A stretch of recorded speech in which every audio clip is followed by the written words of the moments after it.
there! It's so good to see you, friends! Ever feel something is hard to understand? Is learning science difficult for you? Don't worry, we'll make it easy for you.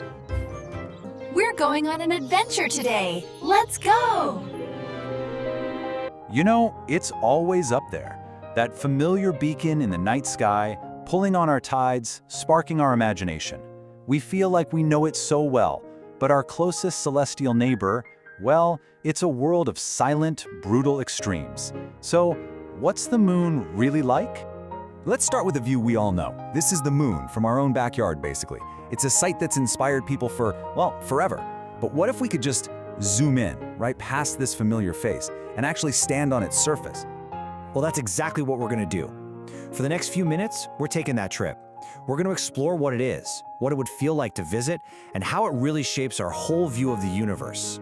So, first things first, let's start with the basics. What exactly is this object that's locked in this constant gravitational dance with our planet? Okay, so it's not just some random rock passing by. The moon is literally tied to the Earth by gravity. It's our one and only natural satellite, and it makes a full trip around us about every 27 days. And yeah, it might look close enough to touch on some nights, but that is a journey of over 384,000 kilometers. To put that in perspective, you could line up 30 Earths side by side in that gap. Still, in the grand scheme of space, that's practically next door. And being so close creates this amazing cosmic coincidence. You see, the sun is about 400 times wider than the moon, but it's also about 400 times farther away. So from where we're standing, right here on Earth, they look almost exactly the same size in the sky. Pretty neat, huh? So what's this neighbor of ours actually made of? Just think of it like a fossil from the early days of the solar system. It's a world of rock and dust with a solid iron-rich core, a thick mantle, and a crust that's just been pummeled by impacts for billions of years. Okay, now let's get to the fun part. Let's imagine we could actually land there. If you were to step out onto the lunar surface, you'd find yourself in a world that is just stark, beautiful, and full of extremes. The surface is this silent, monochrome desert. You've got these towering mountains, huge flat plains of ancient, hardened lava, and craters everywhere. And the whole thing is covered in this super fine, powdery dust called regolith. And the temperature? Oh, it is absolutely brutal. There's no atmosphere to trap heat, so in direct sunlight, the surface bakes, hot enough to boil water. But then, during the 2-week-long lunar night, the temperature plummets to a mind-numbing minus 173 degrees Celsius. And the reason for all these extremes is actually pretty simple. The moon has basically no atmosphere. And that means no air, no weather, and absolutely no protection from the constant rain of tiny meteorites from space that have been sandblasting the surface for ages. But you know, this totally alien environment has a playful side too. One of the biggest, most profound differences you'd feel is the sense of almost being weightless. See, the moon's gravity, it's just a tiny fraction of what we have on Earth, a mere 1/6 to be exact. And that simple fact would totally change how you move. Just imagine that feeling. You'd weigh only a sixth of what you do right now. With just a little push, you could bound across the surface in these long, slow, graceful leaps. It's got to be the closest a person can get to actually flying. So you're bouncing around, having the absolute time of your life.